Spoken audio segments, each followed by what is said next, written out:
consistent with the current budget and will smooth the contribution of capital maintenance over time. A more rapid utilization would provide greater offset to the annual contribution. However, a 5-year utilization is consistent and reasonable. Here's a breakdown of the annual funding contribution by local funding partners. The total, $63,478,598, is $1.6 million greater than the $61.7 million estimated for FY26 and the LFA.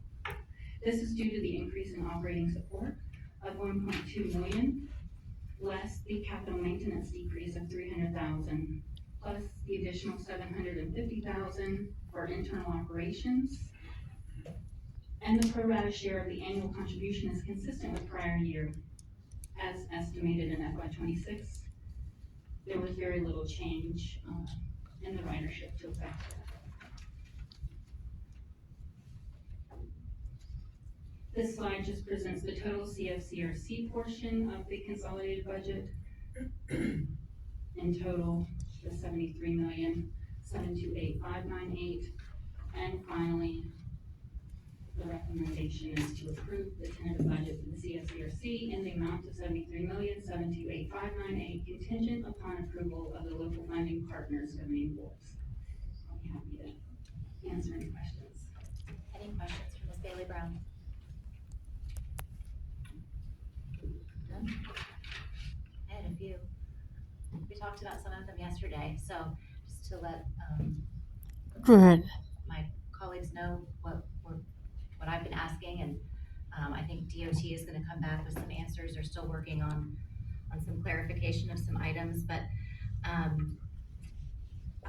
was questioning some of the insurance items because I saw we had Gallagher as an for insurance, and then we have an additional $250,000 for insurance, and we had submitted $10 million last year for catastrophic.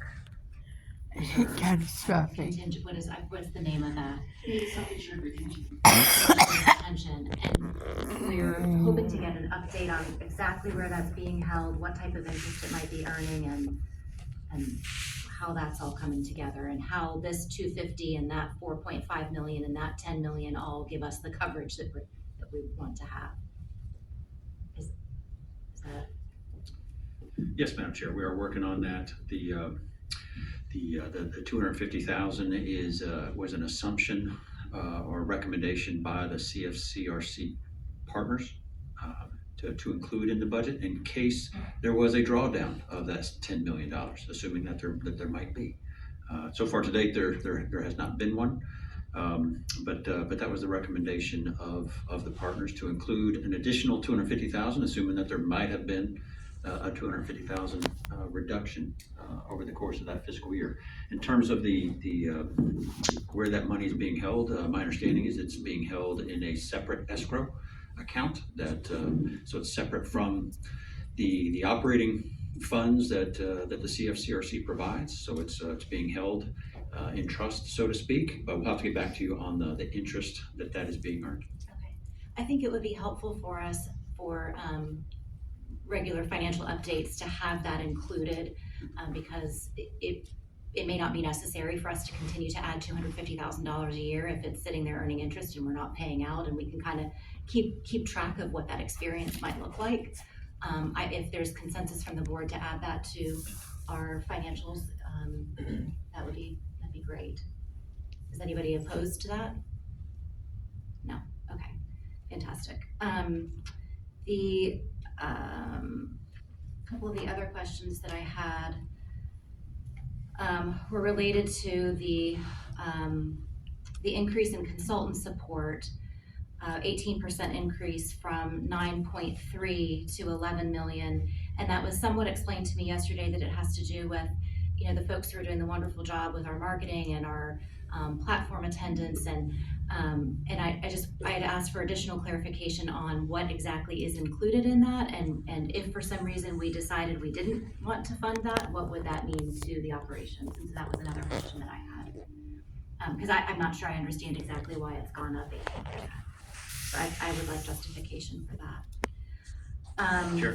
Yes, You're absolutely right, that's our understanding as well, is that the $9 million that was estimated by the partners last year did not fully account for the ambassadors as well as the marketing. It was strictly focusing on the engineering and technical expertise, but that's not all of the consultant support that we utilize to run the train.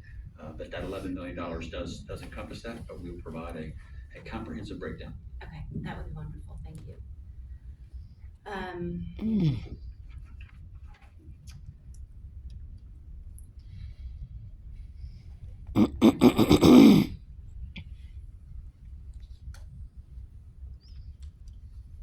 think, Lori, you're gonna have to help me if there was another question that I'm omitting.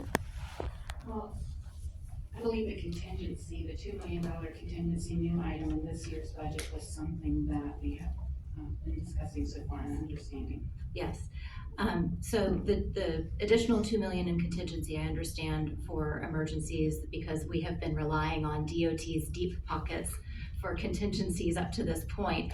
But that is something new, and I was just looking for some background and actuals to compare to the estimated and the tentative.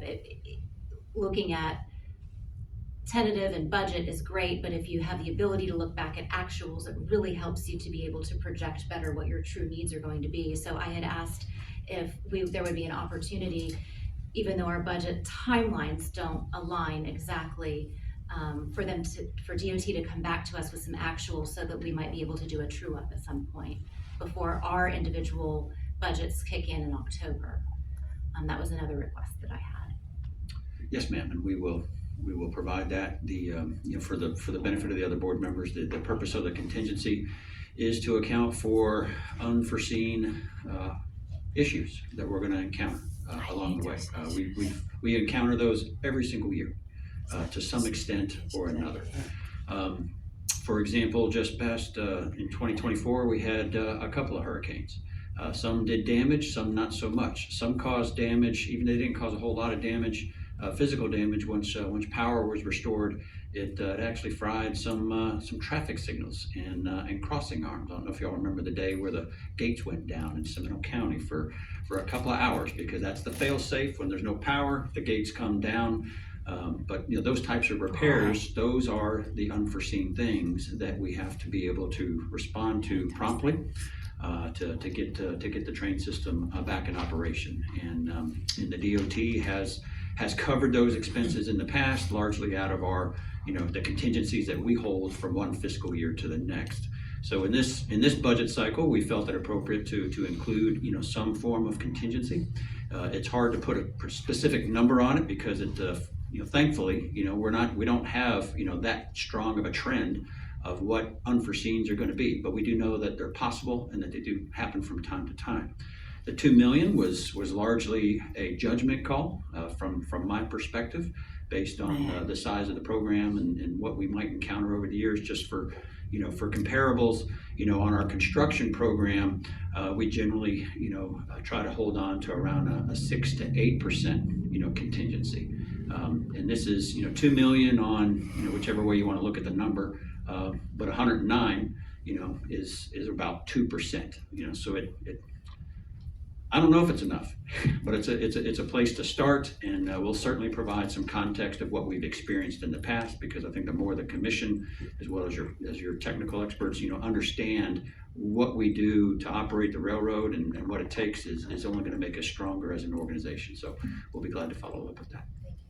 And I appreciate you enduring all of my questions, but I think as we are starting to roll this over, and this is our first year of taking over the financial responsibility of this piece, I want to make sure that I have a great baseline and we all have all the information that we need, so that moving forward, we have the advantage of all the history that you have had, that we're just now starting to work with.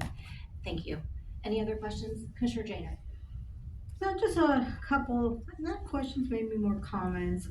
Number one, I'd like if you could forward a full capital maintenance project list to all the board members, breaking down those numbers. I saw that there were in buckets and categories, but I think that, I would like to see where the capital maintenance, dollars are forecasted to be used. And then number two, just if, a breakdown of any, savings that are gonna be realized in the budget year, hopefully, and, how they could be allocated to future year's budget, because that could make a difference in our contributions.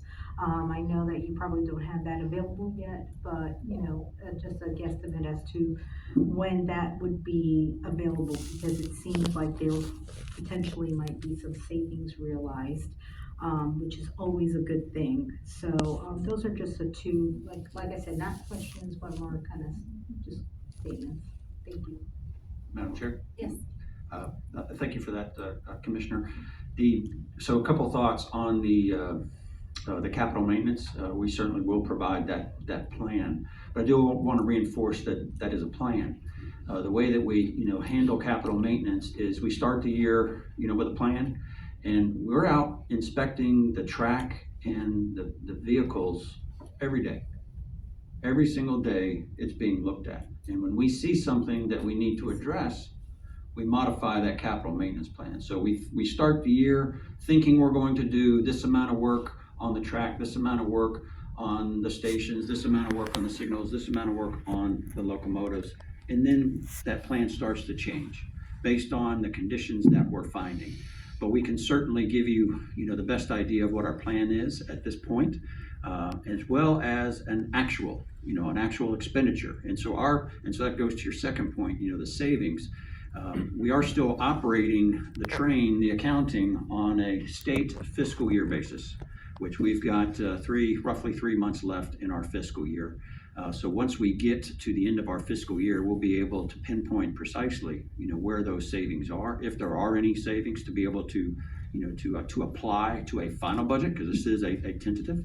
And one of the things that the chairman and I talked about is potentially coming back in July after the end of our state fiscal year to kind of do a true up, to show you where did we end the year, and are there any savings that can be rolled forward and potentially, lower this I amount. think that's an excellent, point, and yeah, July seems, very good. And just a final statement on the, reserve for contingency. I mean, as somebody that used to do, project cost accounting, I totally understand the need for it. 2% does seem low, but hopefully it's enough. But like you said, we have to start somewhere, but, I'm surprised it wasn't in there originally, so. Thank We were you, using theirs. thank you. Thank you. Any other questions? Any other comments? Anything for Ms. Bailey Brown? No? All right, thank you so much. So we are, this was a tentative budget presentation, and the final will be coming back to us in July. May, July.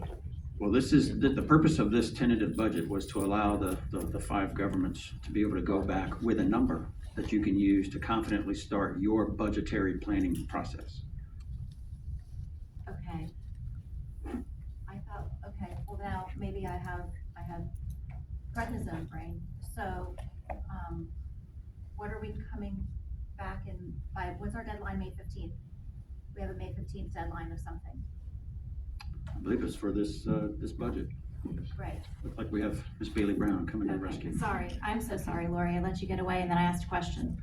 That's okay. May 15 is the date by which the local funding partners have to confirm their amount to the CFCRC. If they have any objections to budget, that's their deadline to notify the CFCRC. Okay, thank you. All right, great. Any other questions? So you're looking for an affirmative or just a not objecting? Yeah, because I see that there's an action item. It's weird because you put it as an informational item, but isn't this So that was directly attached to the action item? right, so the informational item was prior to the action item, then we're gonna have a vehicle maintenance presentation by Mr. Heffinger, and then we're gonna move to the action item. Yeah, just a strange setup. Usually, if it's an action item, you have the report and then, we vote, but I just wanted to make sure that this was the presentation for that action item. That's what my understanding is. Yes, ma'am. Okay, thank you. Yep, and it's just, I was calling it tentative because I wanted everyone to know that it was going to be coming back after it had gone to each of our respective boards. Okay. Thank you for the clarification. Yeah, I would be I'm so glad to sorry for the stand down. confusion, Would you like to come and give a presentation? Or I can stand down, either one. No, I think you're fine. That's how we have it on the agenda. All right, thank you for the opportunity to present today. I'm gonna be talking a little bit about vehicle maintenance. If you go to the next slide. So, let's start out with the what. What is maintenance? The definition of maintenance is the efforts needed to keep something in optimal condition by performing repairs, cleaning, and regular inspections to prevent issues and prolong lifespan. Why would we want to perform maintenance? Because we want to maintain a high state of good repair. We must always provide safe and efficient vehicles. We also want to deliver a high on-time percentage. People will not ride a train to work or to special events if the schedules are not reliable, and you will not have reliable schedules if your fleet is not in a state of good repair. Next slide. So let's talk about the who. We have two contractors that currently maintain our vehicles. Alstom, who performs all light maintenance and repairs, and Amtrak, who handles special services and major heavy maintenance and repairs. So let's talk about vehicle maintenance. There are three categories of vehicle maintenance. There's the Federal Railroad Administration, or FRA. There's light corrective maintenance, and there's heavy corrective maintenance. First, the FRA regulatory maintenance is handled by both Alstom and Amtrak. The FRA regulates railroad maintenance to ensure the safety of both railroad workers and the public, focusing on preventing accidents and ensuring compliance with safety standards through inspections, regulations, and enforcement actions. It is a comprehensive plan to ensure scheduled, specific maintenance is performed on every piece of equipment. Here we have a picture of the service center and inspection pit in Sanford, where light maintenance and services are performed by Alstom for the locomotives and the Milam cars. Here we have a picture of the Amtrak maintenance facility in Sanford, where heavy maintenance and specialized repairs are made to the locomotives and the Milam cars. So in our quest to become more self-reliant, efficient, and flexible with our vehicle maintenance requirements, we investigated various opportunities to support our heavy maintenance needs. We looked at Brightline. There were space and storage concerns. They would need additional infrastructure and resources, and they're ever expanding. We looked at the Tri-Rail facilities. The distance to and from the facility is hard to overcome, especially with having to utilize other carriers' tracks and facilities. This poses time challenges that are just not feasible. We looked at Florida Central. Florida Central is a carrier with limited maintenance resources and facilities at this time. And we also looked in our backyard at Alstom. Our current facility in Sanford cannot accommodate heavy vehicle activities and operations at this time. Alstom would have to acquire an off-site location to perform the work, and would, just as Brightline, need additional infrastructure and resources. Ultimately, after reviewing these alternatives, we decided our best option was to construct an on-site vehicle maintenance facility in Sanford, fully capable of performing all heavy maintenance operations. Now here's a detailed site plan. It is pretty detailed. Just wanted to show you we do have a plan. Next slide. And for those familiar with the Sanford facility, here's the general location.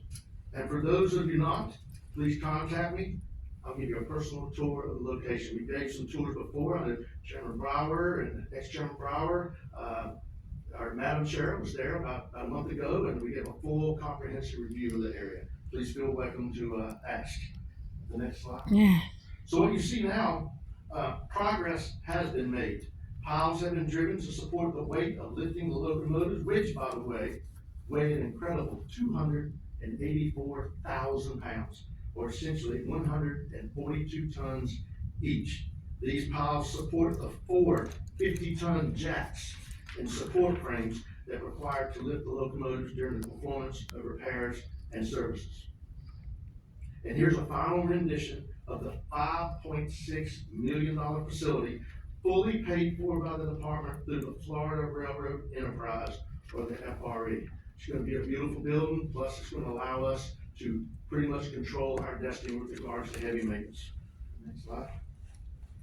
And at that point, we're also in the pursuit of controlling our processes. We also plan to construct a drive-through train wash facility on our property at the Sanford or the Poinciana location. And at this time, what questions can I field?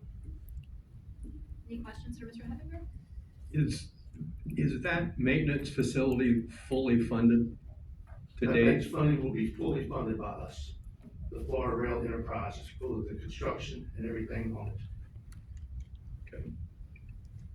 That was one of my questions as I was sitting there watching it go up very quickly out of the ground. I thought, oh my gosh, who's paying for all this? I'm hoping somebody, is writing this check. And we had a very good discussion about the fact that DOT is still very much involved and engaged in capital investments in this program and can see themselves continuing to be moving forward. Otherwise, they would not be making such investments. So, good catch. Is the maintenance of the maintenance facility, does that show up somewhere in this budget? Not at this point in time. When we get finished, we'll figure out where we need to be with that. Alstom is our current contractor, and it'll be a brand new facility. So there won't be too much maintenance at this point in time. Okay. I'll remember that. I'll give you another tour. Any other questions? It really was a great tour, and highly recommend anyone who would like to take the time to go up there and see all of the folks who are working together from the different contractors and DOT, and it really is a great example of multiple groups working together, and everyone is just so incredibly happy to be a part of the rail team. So, thank you again for taking the time. Thank you. You're very welcome. Thank you. Woo! All right. Good job. So on to our action item, which is hearkening back to our earlier budget presentation, looking for a motion to approve the fiscal year 25-26 tentative budget for the CFCRC in the amount of $73,728,000. Awesome, just contingent upon the approval of our partners' governing boards. There's a motion and a second. Any discussion? All those in favor? Aye. Aye. Any opposed? Motion passes unanimously. Comments from board members? Anyone have anything to share? Questions? All right. Our next meeting will be April 24th, and we stand adjourned. My birthday! Yes! I'll be here if I could. My birthday!